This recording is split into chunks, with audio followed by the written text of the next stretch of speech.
स्वागत है आपका बी न्यूज नेशन में। मैं हूं आबिद हुसैन शेख। मंदिर मामला, सुप्रीम कोर्ट पर उंगली उठाई बसनगौड़ा पाटिल ने। देवेगौड़ा जिस पर भी हाथ रखेंगे वो भस्म हो जाएगा।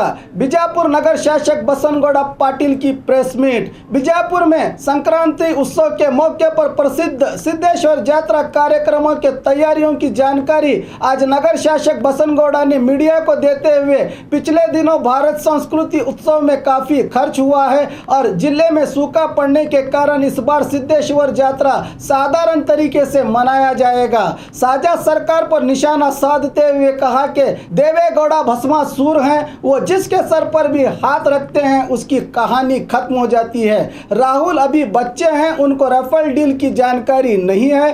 कांग्रेस अगर जेडीएस से बाहर आएगी तो ठीक रहेगा, वरना कांग्रेस बर्बाद हो जाएगी। विजय माल्या को कांग्रेस ने ही कर्ज दिया था।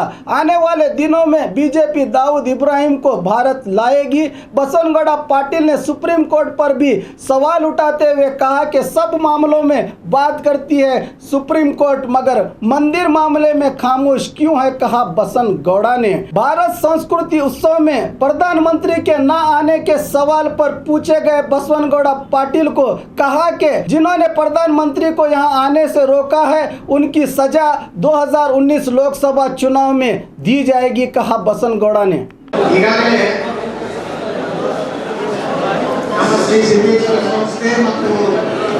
ವಿಶ್ವವಿದ್ಯಾಲಯ ಸಂಘದಿಂದ ಒಂದು ಅಂತಾರಾಷ್ಟ್ರೀಯ ಮಟ್ಟದ ಒಂದು ದೊಡ್ಡ ಕಾರ್ಯಕ್ರಮ ಭಾರತೀಯ ಸಂಸ್ಕೃತಿ ಉತ್ಸವ ಭಾರತ ವಿಕಾಸ ಸಂಘದ ನೇತೃತ್ವದಲ್ಲಿ ಏನಾಗಿದೆ,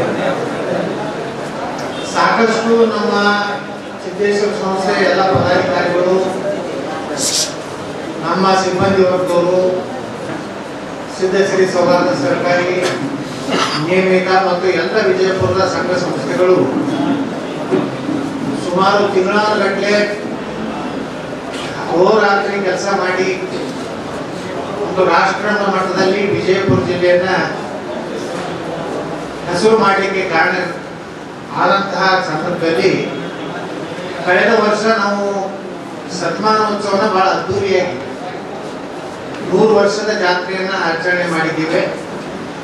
ಮನೆ ಕಾರ್ಯಕ್ರಮ ಇದಕ್ಕೆ ಈ ಸಲದ ಜಾತ್ರೆ ಸರಳವಾಗಿ ಮತ್ತು ಬರಗಾಲದ ಹಿನ್ನೆಲೆಯಲ್ಲಿ ಸಾಕಷ್ಟು ವ್ಯಾಪಾರಸ್ಥರಲ್ಲಿ ಜನರಲ್ಲಿ ಒಂದು ಆರ್ಥಿಕ ವ್ಯವಹಾರಗಳು ಸಹ ಕಡಿಮೆ ಇರೋದ್ರಿಂದ ಈ ಸಲ ಯಾವುದೇ ಅದ್ದೂರಿಯಾದಂತಹ ಕಾರ್ಯಕ್ರಮಗಳನ್ನು ಹಾಕೊಳ್ಳದೆ ಯಥಾಸ್ಥಿತಿ ಸಾಂಪ್ರದಾಯಿಕವಾಗಿ ಧಾರ್ಮಿಕವಾಗಿ ಏನು ನಮ್ಮ ಜಾತ್ರೆಯಲ್ಲಿ ಮಾಡ್ತೀವಿ ಅಷ್ಟನ್ನು ಮೀರಿಬಿಟ್ಟು ಯಾವುದೇ ವಿಶೇಷವಾದಂಥ ಕಾರ್ಯಕ್ರಮಗಳನ್ನು ಸಿದ್ದೇಶ್ವರಂತ ಪ್ರಶಸ್ತಿ ಸಹಿತ ಈ ಸಲ ನಾವು ಯಾವುದನ್ನು ಕೊಡುವುದನ್ನ ಮಾಡಬಾರ್ದು ಅಂತ ನಿರ್ಣಯವನ್ನು ಈಗಾಗಲೇ ನಮ್ಮ ಆಡಳಿತ ಮಂಡಳಿಯನ್ನು ತಗೊಂಡಿದ್ದೀವಿ.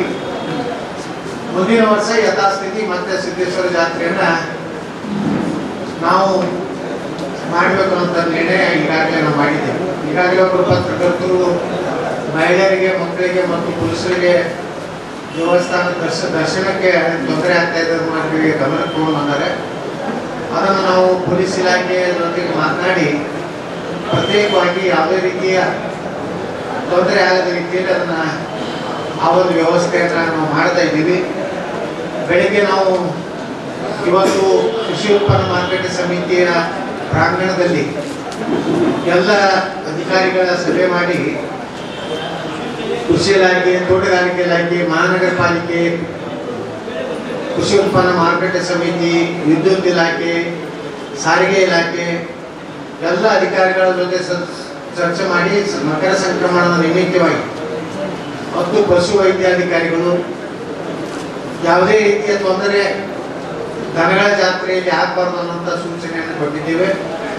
ಅಲ್ಲಿ ಶುದ್ಧವಾದಂಥ ಜನರಿಗೆ ಮತ್ತು ನಮ್ಮ ಪಶುಗಳಿಗೆ ನೀರಿನ ವ್ಯವಸ್ಥೆ ಮತ್ತು 24 ಗಂಟೆ ವಿದ್ಯುತ್ ಸೌಲಭ್ಯ ಮತ್ತು ನಿರಂತರ ಬಸ್ ವ್ಯವಸ್ಥೆ ಹಾಗೂ ಮನುಷ್ಯರಿಗೆ ಶುದ್ಧ ಕುಡಿಯುವ ನೀರಿನ ವ್ಯವಸ್ಥೆ ಮತ್ತು ಎಲ್ಲ ಪ್ರಶಸ್ತಿಗಳನ್ನು ಏನು ನಮ್ಮ ಗೋವುಗಳಿಗೆ, ಎತ್ತುಗಳಿಗೆ, ರಾಸುಗಳಿಗೆ ಕೊಡುವಂಥ ಎಲ್ಲ ಪ್ರಶಸ್ತಿಗಳನ್ನು ಮತ್ತಿಷ್ಟು ಆ ಪ್ರಶಸ್ತಿಯಲ್ಲಿ ಹೆಚ್ಚಿಗೆ ಮಾಡಿದ್ದೇವೆ. ಯಾವುದು 7 ಗ್ರಾಮ ಬಂಗಾರಿತ್ತು, ಅದು 1 ತೊಲಿ ಏರಿಸಿದ್ದೇವೆ. ಮತ್ತು ಇಲ್ಲಿ 2 ಸಂಸ್ಥೆಗಳು ಕಳೆದ ವರ್ಷದಿಂದ ಕೊಟ್ಟಿರಲಿಲ್ಲ. ಒಂದು ಜಿಲ್ಲಾ ಪಂಚಾಯತಿ ವಿಜಯಪುರ ಮತ್ತು ಕರ್ನಾಟಕ ಹಾಲು ಒಕ್ಕೂಟ ಅವ್ರಿಗೂ ಸಹ ನಾವೊಂದು ಪತ್ರ ಬರೆದು ನೀವು ಸಹ ಎಲ್ಲ ರಾಸುಗಳಿಗೆ ರೈತರಿಗೆ ಪ್ರೋತ್ಸಾಹಕರವಾದಂಥ ಬಹುಮಾನದಲ್ಲಿ ಪಾಲ್ಗೊಳ್ಬೇಕನ್ನೋಂಥ ಒಂದು ಸೂಚನೆಯನ್ನು ನಾವು ಕೊಟ್ಟಿದೆ. ಏನಾಗ್ತದೆ ಕಾಂಗ್ರೆಸ್ನ ಪರಿಸ್ಥಿತಿ, ಅವರಿಗೆ ರಾಹುಲ್ ಗಾಂಧಿ ಅಂತ ನೇತೃತ್ವದಲ್ಲಿ ದೇಶದಲ್ಲಿ ಆಡಳಿತ ಬರೋದಿಲ್ಲ ಅಂತ ಒಂದು ಭಯ ಬಂದಿದ್ರಿಂದ ಅವರು ಹೋಗೋಗಿ ದೇವೇಗೌಡರು ರೇವಣ್ಣ ಅವ್ರ ಕಾಲ ಮೇಲಿನ ಮೇಲೆ ಹೈಕಮಾಂಡ್ ಇಟ್ಟಿರೋದ್ರಿಂದ ರೇವಣ್ಣ ಅವರಿಗೆ ಕುಮಾರಸ್ವಾಮಿ ದೇವೇಗೌಡರಿಗೆ ಅನಿಸಿದ್ರೆ ನಮ್ಗೆ ಬಿಟ್ಟರೆ ಕಾಂಗ್ರೆಸ್ಗೆ ಗತಿ ಇಲ್ಲ, ನಾವೇ ಇವರಿಗೆ ಆಶ್ರಯದಾಯಕರು ಕರ್ನಾಟಕದಲ್ಲಿ ಅನ್ನೋಂಥ ಭಯ ಬಂದಿದೆ. ಅವರಿಗೆ ಉತ್ತರ ಪ್ರದೇಶದಲ್ಲಿ ನಿರೀಕ್ಷೆ ಇಟ್ಟಿದ್ರು ಮುಲಾಯಂ ಸಿಂಗ್ ಯಾದವ್ ಮತ್ತು ಕುಮಾರಿ ಮಾಯಾವತಿ ಅವರು ಅವರಿಗೆ ಆ ಒಂದು ಒಕ್ಕೂಟದಲ್ಲಿ ಸೇರ್ತಾ ಇರ್ತಾರೆ. ಅವರು ಇಬ್ಬರು ಕೈ ಕೊಟ್ಟರು. ಆಂಧ್ರದಲ್ಲಿಯೂ ಸಹ ಪರಿಸ್ಥಿತಿ ಸರಿ ಇಲ್ಲ, ತೆಲಂಗಾಣದಲ್ಲಿ ಸರಿ ಇಲ್ಲ. ಇಲ್ಲಿ ಎಲ್ಲರೂ ಅವರಿಗೆ ಸರಿಯಾದಂಥ ಲಕ್ಷಣಗಳಿಲ್ಲದಕ್ಕೆ ಅನಿವಾರ್ಯವಾಗಿ ಕಾಂಗ್ರೆಸ್ನವರು JDSನವರ ಮನೆ ಬಾಗಿಲು ಹೋಗಿ ನಿಲ್ಲುವಂಥ ಪರಿಸ್ಥಿತಿ ನಿರ್ಮಾಣ ಆಗಿದೆ. ಇದೇ ರೀತಿ ಕಾಂಗ್ರೆಸ್ನವರು ತಮ್ಮ ನಡವಳಿಕೆ ಮುಂದುವರಿಸಿದ್ರೆ ಕರ್ನಾಟಕದಲ್ಲಿ ಕಾಂಗ್ರೆಸ್ನ ಅಂತ್ಯ ಆಗ್ತದೆ. ಆದರೆ ಕಾಂಗ್ರೆಸ್ನವ್ರು ಏನಾದರೂ ತಮ್ಮ ಪಕ್ಷ ಅಸ್ತಿತ್ವ ಉಳಿಸ್ಕೋಬೇಕಾದ್ರೆ ಈ ಮಿತ್ರ ಏನು ಮೈತ್ರಿ ಸರ್ಕಾರದ ಹೊರಗೆ ಬಂದ್ರೆ ಕಾಂಗ್ರೆಸ್ಸಿಗೆ ಭವಿಷ್ಯದಲ್ಲಿ ಇಲ್ಲಾಂದ್ರೆ ಕರ್ನಾಟಕದಲ್ಲಿ ಸಂಪೂರ್ಣವಾಗಿ ದೇವೇಗೌಡರು ದೇವೇಗೌಡರಂತ ಭಸ್ಮಾಸುರ ಇದ್ದಂಗೆ ಅದರ ಮ್ಯಾಗ ತಲೆ ಮ್ಯಾಗ ಕೈ ಇಡ್ತಾರೆ, ಅದು ಮುಗಿದ ಕಾಂಗ್ರೆಸ್ ಮ್ಯಾಗ ತಲೆ ಮ್ಯಾಗ ಕೈ ಇಟ್ಟಾಗ ಇಲ್ಲ ಅದು ಮುಗಿದ ಕಾಲ ಬರ್ತದೆ.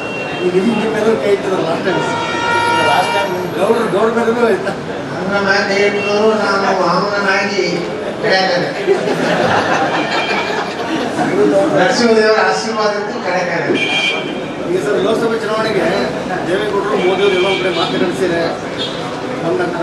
ಅವರು ದೇವೇಗೌಡರು ಯಾವಾಗ ಯಾರು ಮಾತುಕತೆ ಮಾಡ್ತಾರೋ ಏನ್ ಆಟ ಆಡ್ತಾರೋ ಯಾರಿಗೂ ಅಂತದಲ್ಲ. ಅವ್ರು ಹೋದ ಸಲ ವಿಧಾನಸಭೆಯಲ್ಲೂ ದೇವೇಗೌಡರು ಪ್ರಧಾನಮಂತ್ರಿಗಳನ್ನ ಕುಮಾರಸ್ವಾಮಿ ದೇವೇಗೌಡರು ಭೇಟಿ ರಾತ್ರಿ ಹೋಗಿ ಭೇಟಿ ಆಗೋ ಚಟ ಬಹಳ. ಸುಪ್ರೀಂ ಕೋರ್ಟ್ ನ್ಯಾಯಾಧೀಶರ ಮನೆ ರಾತ್ರಿ ಹೋಗಿದ್ರು ದೇವೇಗೌಡರು, ಏನೋ ಸಾಲ ಹಾಕೊಂಡು. ಇನ್ನೂ ಪ್ರಧಾನಮಂತ್ರಿಗಳ ಹೋಗ್ತಾರೆ. ಪ್ರಧಾನಮಂತ್ರಿಗಳ ಕಡೆಯಿಂದ ಇವ್ರಿಗೆ ಬಹುಶಃ ನಮ್ಮ ದೇಶದ ಇತಿಹಾಸದಲ್ಲಿ ನಮ್ಮ ಪ್ರಧಾನಮಂತ್ರಿ ನರೇಂದ್ರ ಮೋದಿ ಅವರು ದೇವೇಗೌಡರಿಗೆ ಕೊಟ್ಟಂತ ಗೌರವ ಯಾವ ಹಿಂದಿನ ಪ್ರಧಾನಮಂತ್ರಿಗಳು ಕೊಟ್ಟಿಲ್ಲ. ಅಷ್ಟು ಅವ್ರ ಪಕ್ಕದಲ್ಲಿ ಕೂತ್ಕೊಂಡು ಗೌರವ ಕೊಡ್ತಾರೆ. ಅದೇ ಅವರು ನಮ್ಮ ಪ್ರಧಾನಮಂತ್ರಿ ಮೋದಿಯವರ ವಿರುದ್ಧ ಒಂದು ಎಲ್ಲ ಪಕ್ಷದ ಸಭೆ ಕರೆದಾಗ ರಾಹುಲ್ ಗಾಂಧಿ ಹಿಂದೆ ಹಣಿಕೆ ಹಾಕಿ ನಿಂತು ನೋಡುವಂಥ ಪರಿಸ್ಥಿತಿ ದೇವೇಗೌಡರು ಬಂತು. ಮೋದಿಯವರು ಯಾರ ಸಲುವಾಗಿ ರೊಕ್ಕ ತಿನ್ಬೇಕ್ರಿ? ಏನೋ ಬೇಜವಾಬ್ದಾರಿ ದಿನೇಶ್ ಗುಂಡೂರಾವ್ ಮಾತಾಡುವಂಥ ಪುಟಗೋಶಿ ಅಂತ ಮಾತಾಡ್ತಾರೆ. ಅವರೇ ಒಬ್ಬ ಪುಟಗೋಶಿ ಅದ. ಕಾಂಗ್ರೆಸ್ನ ಪುಟಗೋಶಿಗಳು ಇವರೆಲ್ಲ.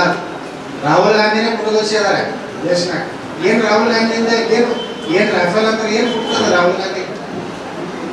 ಒಬ್ಬ ರಕ್ಷಣಾ ಸಚಿವರು ಸಾಕಷ್ಟು ಸಮರ್ಥನೀಯವಾಗಿ ಲೋಕಸಭೆಯಲ್ಲಿ ಅಂಕಿ ಸಂಖ್ಯೆಗಳ ಆಧಾರದ ಮೇಲೆ ಇವತ್ತು ದೇಶದ ಜನರು ಬಂದಿರ್ತಿದ್ದಾರೆ. ಇಡೀ 4 ನಮ್ಮ ಮಹಿಳಾ ಸಚಿವರು ಶ್ರೀಮತಿ ಸುಷ್ಮಾ ಸ್ವರಾಜ್ ಅವರು, ಅದೇ ರೀತಿ ನಮ್ಮ ನಿರ್ಮಲಾ ಸೀತಾರಾಮನ್ ಅವರು, ಅದೇ ರೀತಿ ಜೈಕಿ ಅವರು, ಇನ್ನೊಬ್ಬರು ಶ್ರೀಮತಿ ಸ್ಮೃತಿ ಇರಾನಿಗಳು ಎಲ್ಲರೂ ನೋಡಿ ಪ್ರಧಾನಮಂತ್ರಿ ನರೇಂದ್ರ ಮೋದಿ ಅವರು ಯಾರ ಸಲ ರೊಕ್ಕ ತಿನ್ಬೇಕು, ಭ್ರಷ್ಟಾಚಾರ ಯಾಕೆ ಮಾಡಬೇಕು ಅಂತ ಮೊದಲು ಈ ದೇಶದ ಕಾಂಗ್ರೆಸ್ ಅವ್ರೇನು ಮನಿ ಅದ, ಕುಟುಂಬದ, ಅವ್ರೇನಾದರೂ ಅವ್ರ ಮನೆ ಅವ್ರ ತಾಯಿ ಯಾವ ಮನೆಯಾಗಿರ್ತಾರ, ಸೋನಿಯಾ ಗಾಂಧಿ ಅವ್ರು ಯಾವ ಮನೆಯಾಗಿರ್ತಾರ? ಇಡೀ ಜಗತ್ತಿನ 10 ಶ್ರೀಮಂತರಲ್ಲಿ ಬ್ರಿಟನ್ನ ಮಹಾರಾಣಿ ಇಂಥ ಶ್ರೀಮಂತರು ಯಾರಪ್ಪ ಅಂದ್ರೆ ಸೋನಿಯಾ ಗಾಂಧಿ ಅಂತೇಳಿ ಎಲ್ಲ ಪತ್ರಿಕೆಗಳು ಮಾಧ್ಯಮಗಳು ಇವತ್ತು ಹೇಳ್ತಾ ಇವೆ. ಮೋದಿಯವರ ಬಗ್ಗೆ ಆಸ್ತಿ ಪಾಸ್ತಿ ಬಯಲಿಗೆ ಪಡಿಸಲಿ, ಅವ್ರ ಸ್ವಂತ ತಮ್ಮ ಊಟ ಸಹಿತ ಪ್ರಧಾನಮಂತ್ರಿ ಆದ್ರೂ ಸ್ವಂತ ಖರ್ಚಿನಿಂದ ಮಾಡ್ತಾ ಇರ್ತೀವಿ. ಎಲ್ಲ ಕಡೆ ಮಾಧ್ಯಮಗಳಲ್ಲೇ ಬರ್ತದೆ. ದಿನೇಶ್ ಗುಂಡೂರಾವ್ ಅಂತ ಒಬ್ಬ ಪುಟಗೋಶಿ ಪ್ರಧಾನಮಂತ್ರಿಗಳ ಬಗ್ಗೆ ಮಾತಾಡುವಂತ ಯಾವುದೇ ನೈತಿಕತೆ ಇಲ್ಲ. ಈ ಸಲ ಹಂಗಿಲ್ಲ. ಈ ಸಲ ರಾಮ ಮಂದಿರ ನಿರ್ಮಾಣ ಆಗ್ತದೆ.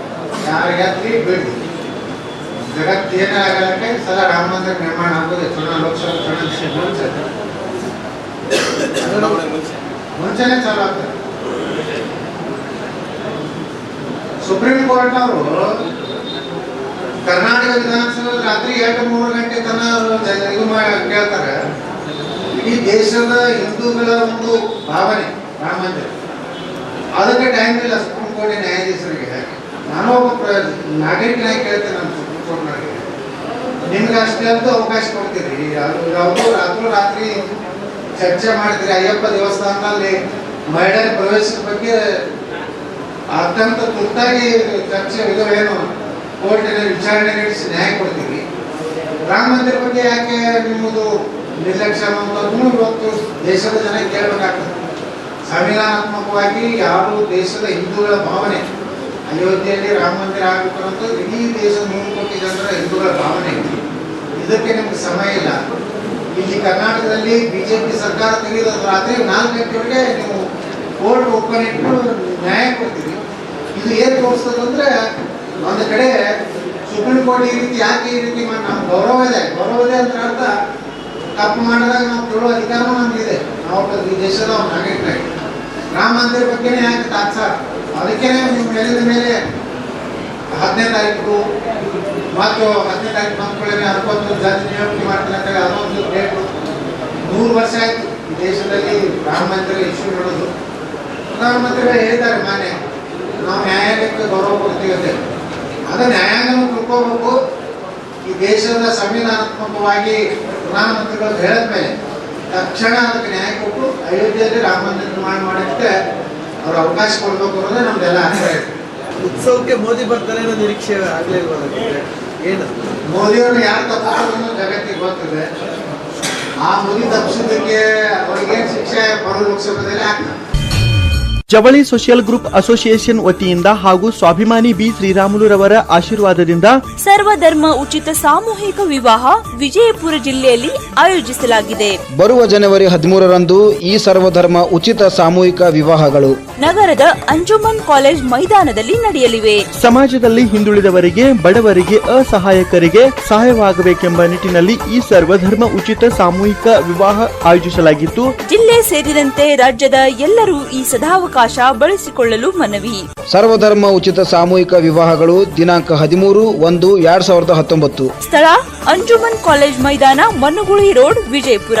ವಿವಾಹ ನೋಂದಣಿಗಾಗಿ ಸಂಪರ್ಕಿಸಿ 8970333944, 8792092220, 8123288852 ಮತ್ತು 9980370157. ಕಚೇರಿಯ ವಿಳಾಸ ಮನುಗುಳಿ ರಸ್ತೆ, ಅಲಿ ಮಸೀದ್ ಹತ್ರ, ವಿಜಯಪುರ.